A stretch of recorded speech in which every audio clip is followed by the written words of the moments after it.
Taib.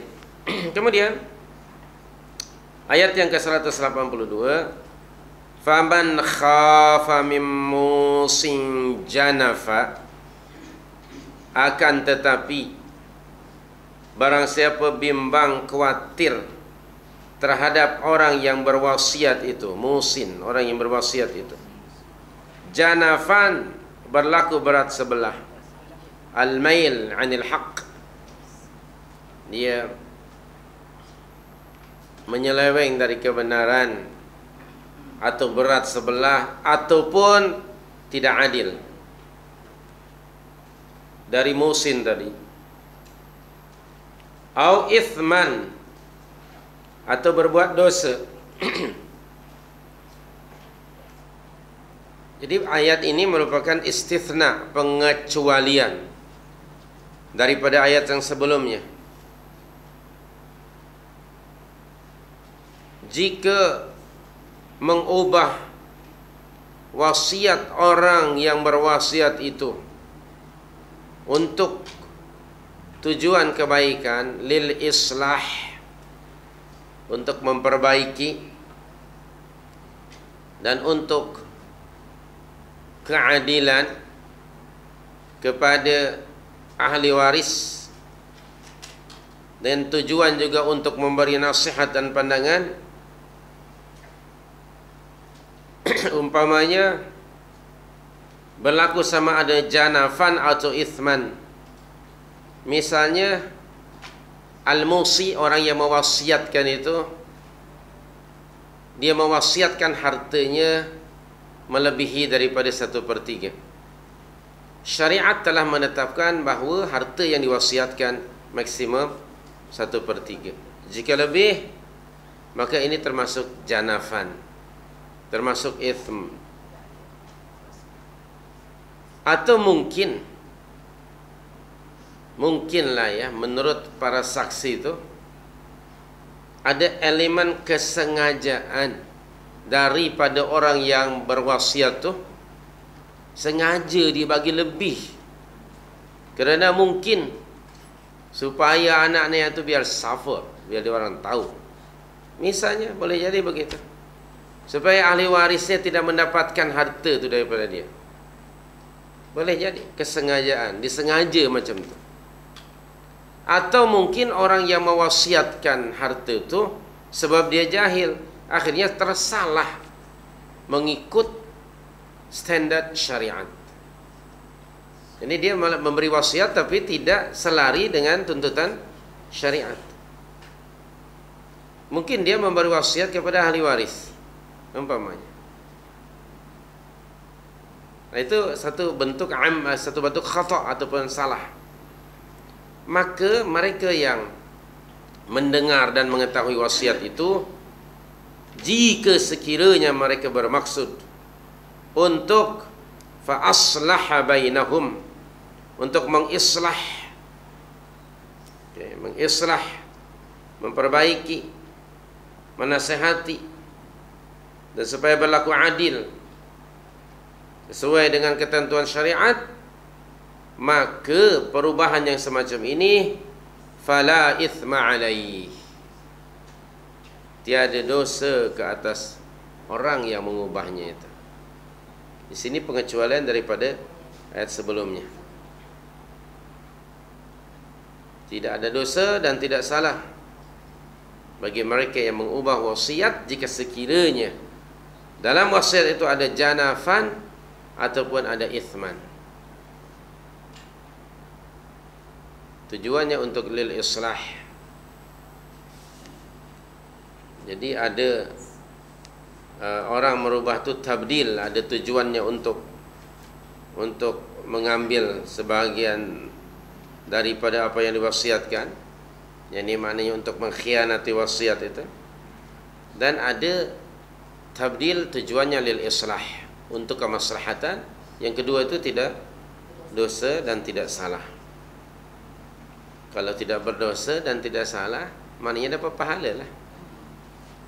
Okey, maknanya benar mengikut tuntutan syariat. peringatan dan amaran dari Allah ini pada ayat 181, 182, 181 tadi, maklumlah yang namanya manusia kan. Pada diri manusia ini ada tamak terhadap harta. Kama qala ta'ala, bal tuhibbunal mala hubban jamma. Bahkan kamu menyukai harta dunia ini secara keterlaluan. Bal tu'thiruna al-hayata ad-dunya wal akhiratu khairu wa abqa. Kamu terlalu mengutamakan kehidupan dunia. Dan pada ayat yang lain dalam surah Al-Adiyat, Allah berfirman di situ,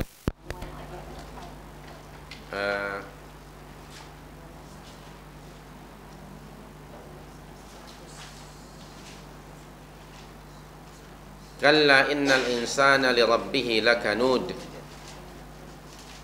wa innahu li hubbil khairi la syadid. Ada ayat di situ. Wa innahu li hubbil khairi la syadid. Surah yang keberapa Al-Adiyat itu? Surah yang ke-100 ayat wa innahu li hubbil khairi la syadid. Sesungguhnya ia terlalu amat sangat suka kepada harta sehingga bakhil. Al-khair di situ maknanya al-mal. La syadid, tamak. Dan orang tamak biasanya kedekut. Orang tamak itu kedekut.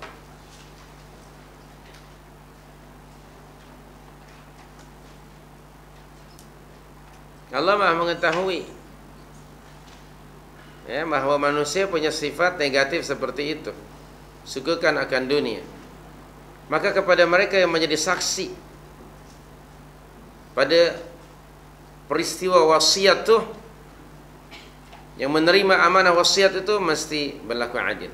Jangan sekali-kali mereka mengubahnya, kecuali jika wasiat itu tersalah atau sengaja dibuat oleh al-musi yang mewasiat tadi, mengikut hawa nafsunya, ataupun kerana dia jahil atau tidak mengikuti tuntutan syariat. Maka jika diubah oleh mereka yang mendengar dan menjadi saksi terhadap wasiat tersebut, fala ithma alaih, maka tidak ada dosa ke atasnya. Innallaha ghafurun, sesungguhnya Allah Subhanahu wa taala Maha Pengampun. Pada siapa? Kepada orang yang mengganti dan mengubah wasiat dengan tujuan untuk apa? Lil islah, untuk kebaikan. Allah Maha Pengampun kepada orang itu. Rahimun bihi, dan Allah juga Maha Penyayang kepada orang itu. Kerana apa? Dia telah menyelamatkan al-musi, orang yang mewasiatkan tadi, daripada kesalahannya. Sekiranya tidak diubah, maka orang yang memberi wasiat bukan mendapat pahala, malah sebaliknya mendapat dosa dan azab dari Allah Subhanahu wa taala, kerana dia telah berlaku janafan ataupun ithman. So di tengah-tengah masyarakat ini mesti ada orang-orang yang disebut muslih, orang yang selalu mendamaikan, orang yang selalu memberikan solution dalam apa-apa masalah yang timbul. Dan seorang muslih tidak bertujuan dalam islahnya itu kecuali kebaikan, kecuali kemaslahatan. Ini tidak untuk tujuan kepentingan diri sendiri dan tujuan apa saja duniawiyah. Mesti ada seorang muslih di tengah-tengah masyarakat, hatta dalam urusan membagi wasiat.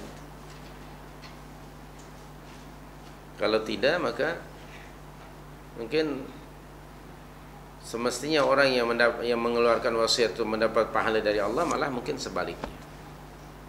Atau jangan pula bersekongkol dengan orang yang hendak mewasiatkan hartanya itu.